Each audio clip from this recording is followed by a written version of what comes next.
겨울이 지나가고 이제 조금만 더 있으면 봄이 올 것 같다. 거위들도 날씨가 따뜻해져 이제 본격적인 산란철이 되자 교미일 수도 점점 더 늘어나고 있다. 레오에겐 3마리의 암컷 거위들이 있지만 유독 짱을 좋아한다.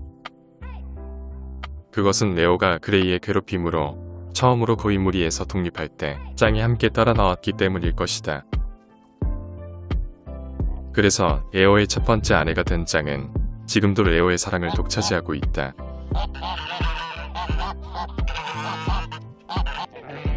같은 이유로 크리미는 토리를 가장 좋아한다. 토리가 암컷 거위들 중 가장 체격이 작고 성격도 까칠하지만 크리미는 이를 개의치 않는 것 같다. 게다가 크리미가 무리에서 소외받고 방황하던 시기 첫 번째로 마음을 내어준 토리. 그리고 그런 토리를 고맙게 생각해서인지 늘 함께 다니며 보디가드하는 크리미. 이래서 사람이나 동물이나 처정이 무섭구나 라는 생각이 든다. 때마침 레오 그룹 거위들이 왔다. 하지만 레오와 크리미 둘 다 싸움을 그다지 좋아하지 않기 때문에 이들 간에 물리적인 충돌은 발생하지 않는다. 그런 면에서 그룹의 리더가 어떤 성향인지가 굉장히 중요하다는 것을 알 수 있다.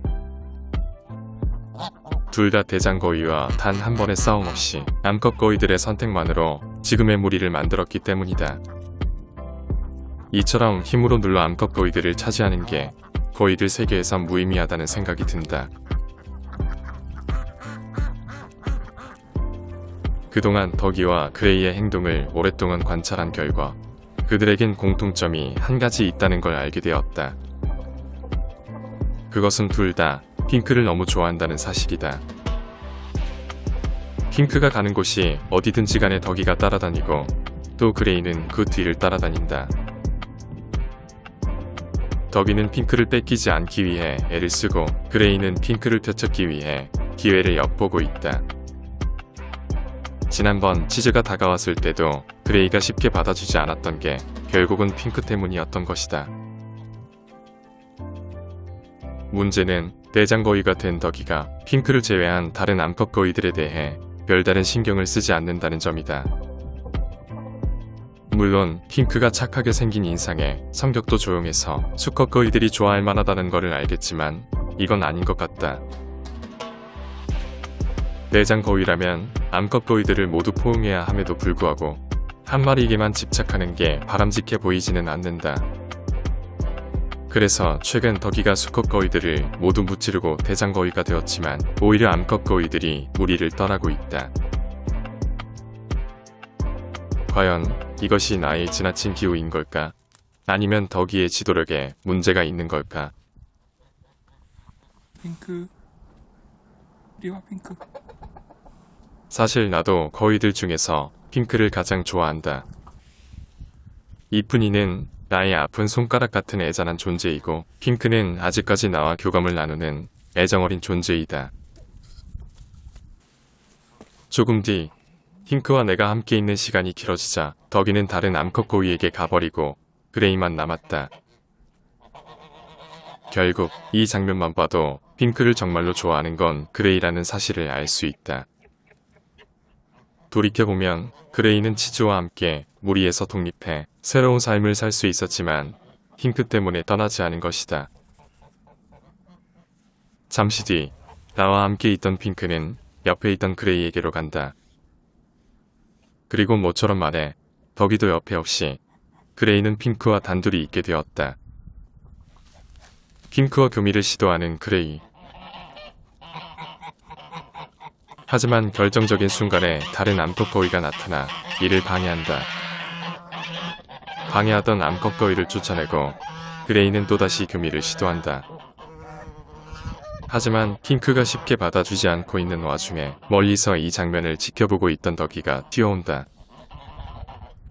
핑크를 다시 되찾고 싶은 그레이와 절대로 뺏길 수 없는 덕이.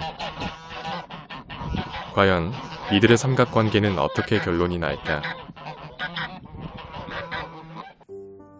나는 요즘 나무 심는 그날을 준비하고 있다. 3월 중에 비가 많이 오는 날 밤나무 179그루를 심을 예정이다.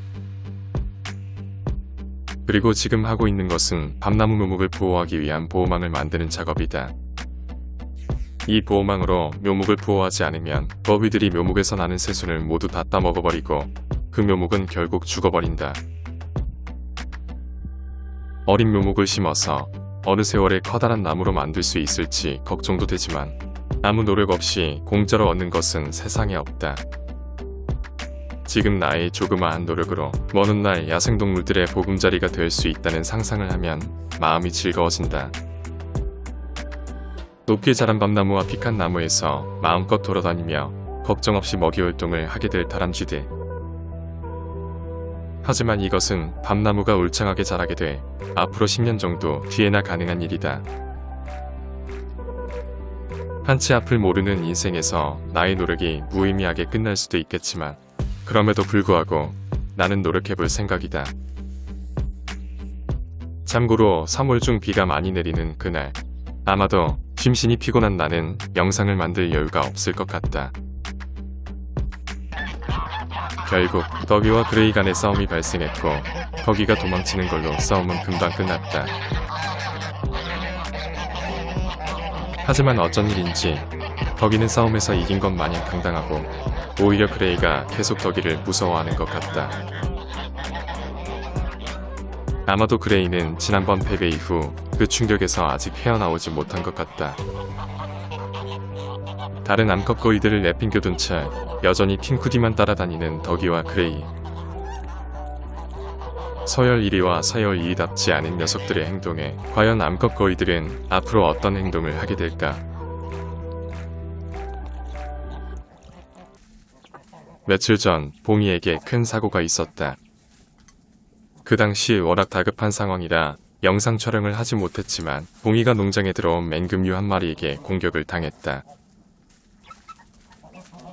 봉이의 비명소리를 듣고 내가 달려간 곳에는 제리가 그 맹금류와 싸우고 있었다. 만약 제리가 나서지 않았다면 봉이는 죽은 목숨이었고 또 내가 달려가지 않았다면 아마도 제리도 죽었을 것이다. 시간이 지난 지금 다시 그 당시를 돌이켜보면 제리는 도대체 무슨 마음으로 맹금류와 싸운 건지 의아스럽다. 다행히 깊은 상처가 아니었기에 나는 봉이의 목을 소독하고 계속 약을 발라주었고 다행히 봉이의 몸 상태는 굉장히 좋아졌다. 하지만 녀석의 몸이 완전히 회복할 때까지 제리와 골드를 큰 닭장에서 지내도록 했다. 자신의 몸을 희생하면서까지 봉이를 지키려고 했던 제리. 인간도 쉽게 하기 어려운 일을 해낸 제리가 너무나 자랑스럽다.